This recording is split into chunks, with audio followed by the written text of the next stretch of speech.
what we need to do in the Department of Defense is not unleash new bombing campaigns anywhere in the world, not commit more naval power, not add more ground force to Eastern Europe or anywhere else. We need to look at the reality financially that demands we cut the national defense budget by 50%.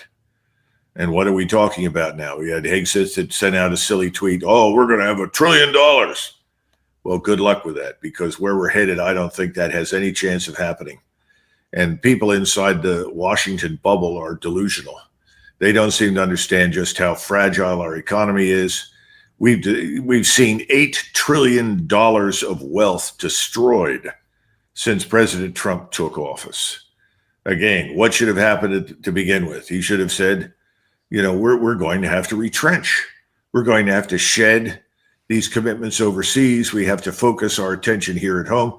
These are the things that President Trump could have said that would have made him an heroic figure in the history of the country. It would have upset people in Washington, but he would have won enormous support and praise across the country. But he didn't do that. So where does this man Hegseth come from? This is a Fox News talking head who essentially endeared himself to the Trump regime and the current administration by announcing that he is a quote unquote Christian Zionist. Go back, dig up the film, Gary can find it, and look at the discussion that was held in the conference room of the Secretary of Defense, right across, it's not immediately across, but almost across from the Secretary's office in the Pentagon, and ask him to play it. And it shows on one side of the long table, Hegseth and his quote unquote team. And on the other side is Mr. Netanyahu and his team. And Hegseth opens the meeting by saying, you can see from the team that's around me that we're ready to do whatever Israel needs. We are here for you, and we are prepared to do whatever is required. We're on your team. Okay. Well, that was the critical requirement for anybody to join the administration, whether it's defense or state or anywhere else. That's what you're seeing right here. And you want to broadcast the discussion and what he says. What happened? Well, suddenly Hegseth brings in some other 30-somethings. I'm sure they're nice people. I don't know how much depth they've got, how much experience or understanding. We haven't seen much of that in the last two administrations. Maybe they were very, able people, but eventually they all sat around and told Hegseth, this deal about Israel and war with Iran, that's scary. Yeah, no kidding. We don't know where it's going to go. We have no way to control it. Once we unleash it, how do we contain it? And I think Hegseth and his friends all got cold feet. And then somewhere along the line, somebody in the media found out that Hegseth and Tulsi Gabbard and potentially Vice President J.D. Vance, another, ardent Israel first guy, all of them said, this Iran war, that may not be a good idea. Whoa, that's not what you were hired to do.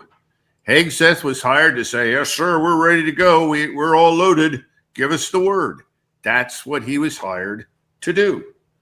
And he's not doing it. So we've fired everybody around him that works for him, ostensibly, not because of this signal chat. I mean, there's no question that was an exercise in stupidity and imprudence, but because of the Israeli connection. So his head's on the chopping block. How much longer he will be there is anybody's guess. And I know that President Trump has done this before. He said these kinds of things about Steve Bannon before Steve Bannon, boom, was suddenly out of the White House almost overnight without explanation. And it's happened with other people. So I wouldn't put much stock in the public statements at this point. Yeah, I remember Rex Tillerson was in that same boat, how he was supported until all of a sudden he wasn't. So yeah. We'll see with that. But, honestly, Doug, what's not going to help Hegseth avoid that fate is statements he made on Fox News this morning.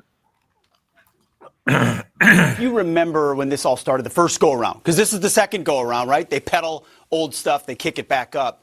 I said repeatedly, no one's texting war plans. You know why I said that? Because I'm in the bowels of the Pentagon every single day. Just 10 minutes ago, I was looking at actual war plans of things that were ongoing or pending things to happen. because that's on a regular basis on classified systems. That's my job for the war fighters, for the President of the United States. I look at war plans every single day.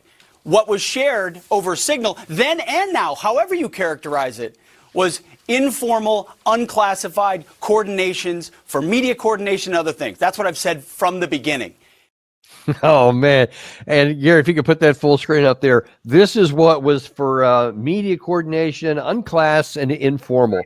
F-18's launch strike package, trigger-based F-18 strike window starts now. More F-18s launch, strike drones on target, second strike starts, etc. Those is as blatant black and white classified information as you can possibly get. And yet he is continuing to claim that it's just minor stuff and no big deal at all.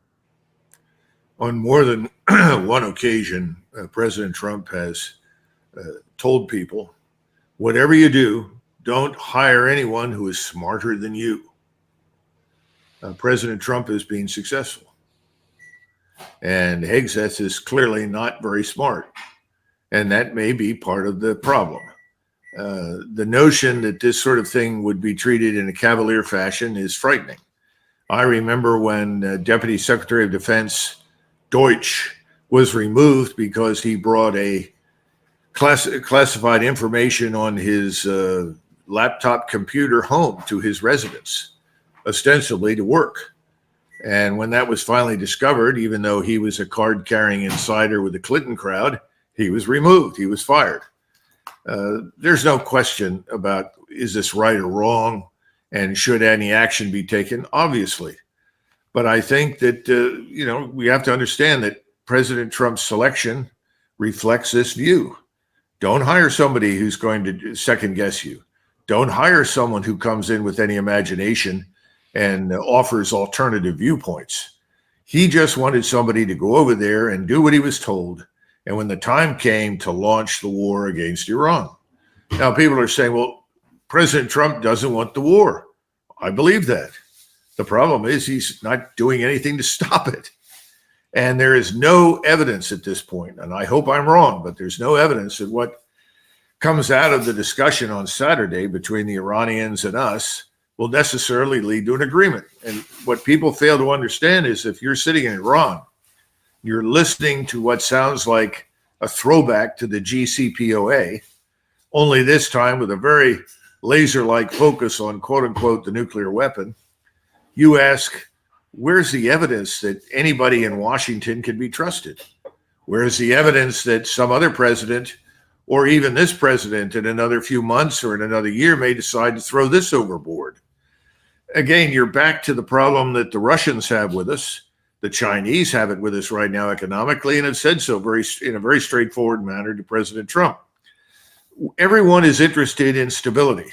Everyone is interested in knowing that if we say something, that we can be relied upon to do it. Not something stupid, but something intelligent. Right now, there is no confidence in us at all, anywhere. And I don't say that with any sense of satisfaction, because I sure as hell did not support the last bunch, and I had hoped for something better this time around, but I'm not seeing it. And that's why it's so important to go back to that conference that was held in the Secretary's office, in his conference room with Netanyahu. That's why it's important to listen carefully to the things that President Trump has said on more than one occasion, and understand that everyone right now is very skeptical. So I don't know what we can expect to happen on Saturday. I don't know what President Trump can expect to happen, but he's made it very clear that if he doesn't get what he thinks is the right deal, he'll go to war.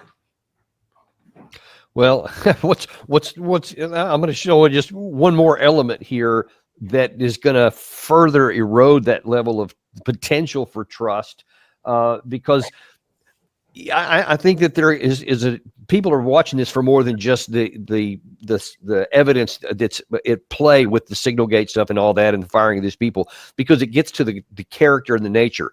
So just imagine if you're the Iranian delegation and you're wondering if you can trust whatever's going to come out of Saturday. When you see the Secretary of Defense, first of all, Gary, I don't want to play this. I'll just talk it and then play the second part. But Hegseth also yesterday said that the people that he fired were because that they were disgruntled employees, that they're under investigation, and this investigation revealed that they've been releasing some information.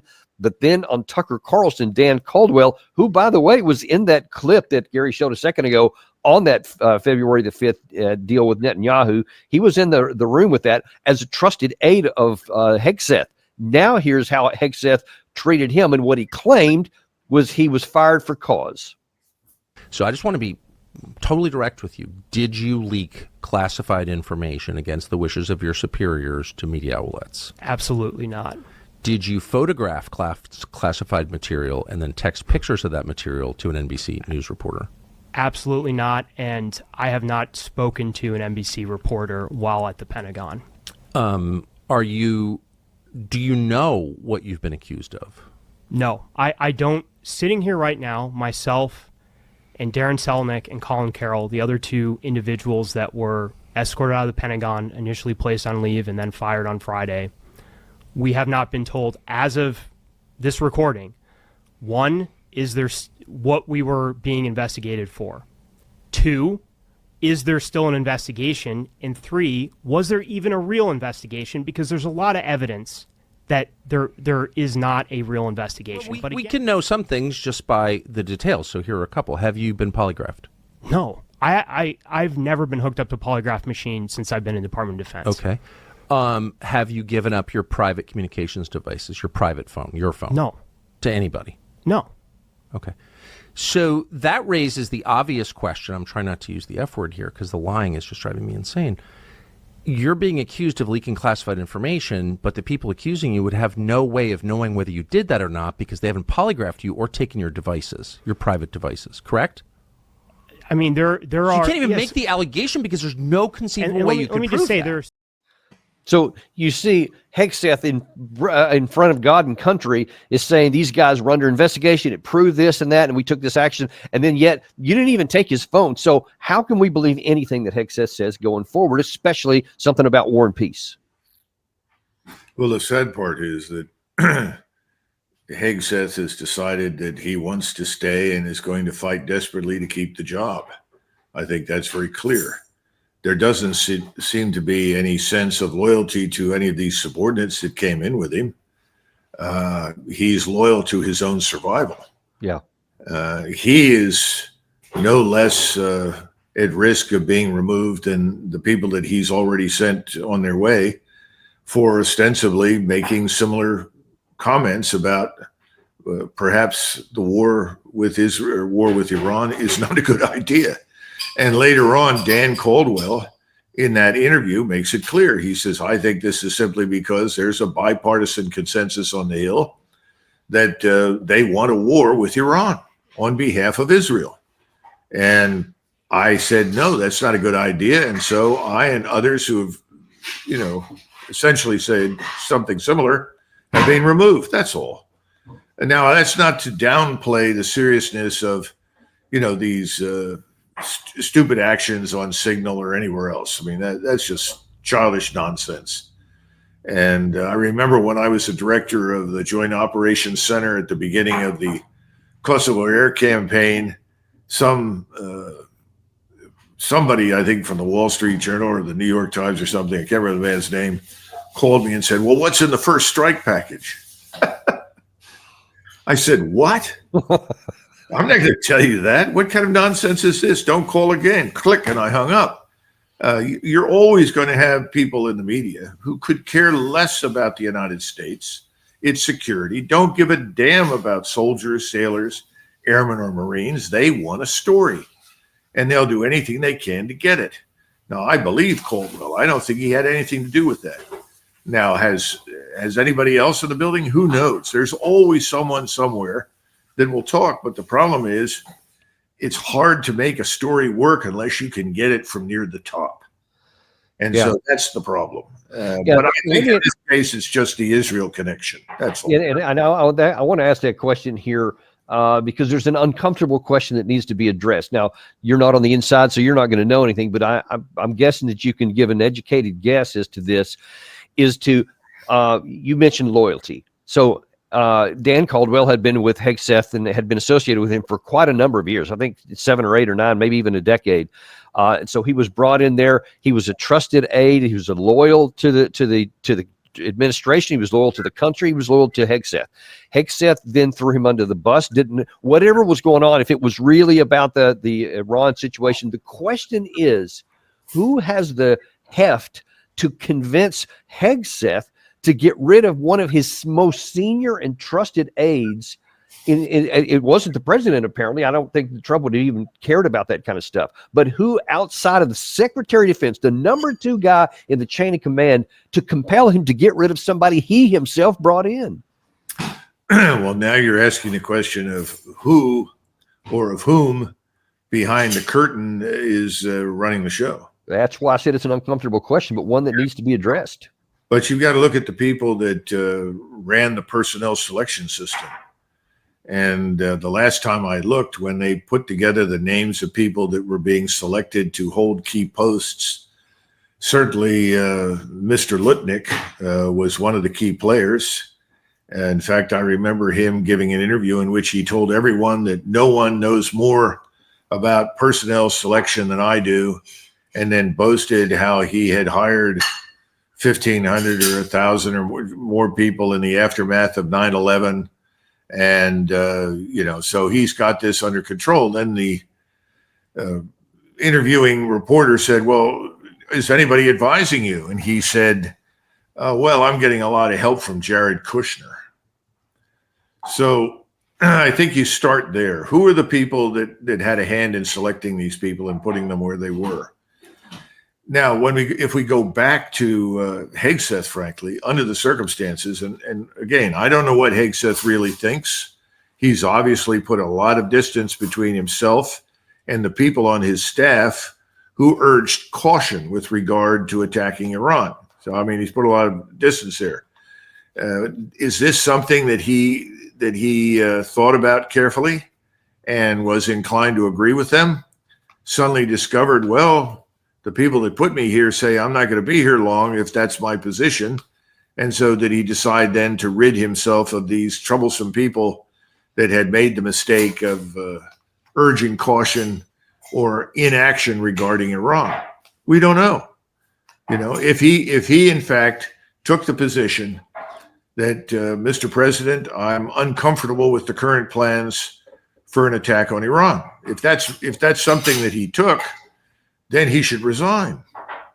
You go in as the Secretary of Defense, and this is a matter of war or no war. This is not a small matter. We have to understand that.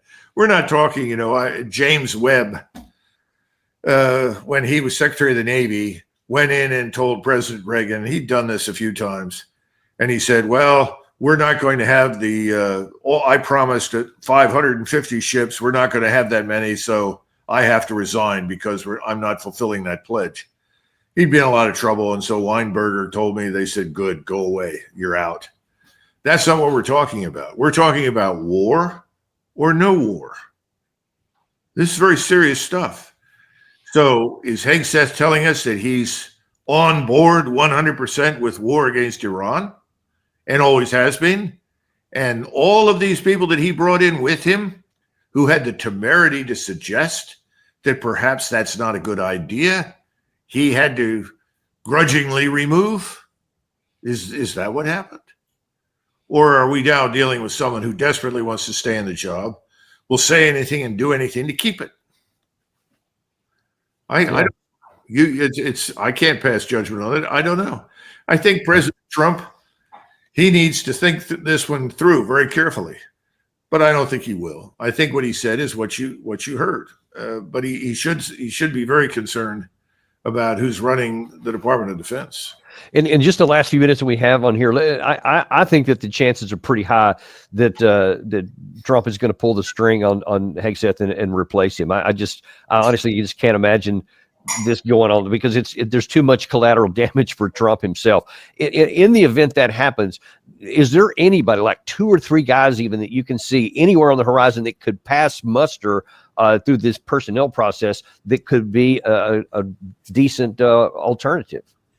Well, first of all, you're asking me who could pass muster through this personnel process, and I assume that's the current one inside the Trump administration, correct? Right. Well, then you need an Israel firster, someone who is committed unambiguously to war with Iran, who, if appointed to that position, will wholeheartedly execute that operation. And the first person that springs to mind is Senator Tom Cotton. Senator Cotton is from Arkansas. Yeah. The governor of Arkansas can appoint another Republican to take his place in the Senate. Senator Cotton has always looked favorably on the assignment as Secretary of Defense because he has aspirations to be president. And he was considered earlier in the process after Trump was elected. His name was bandied about.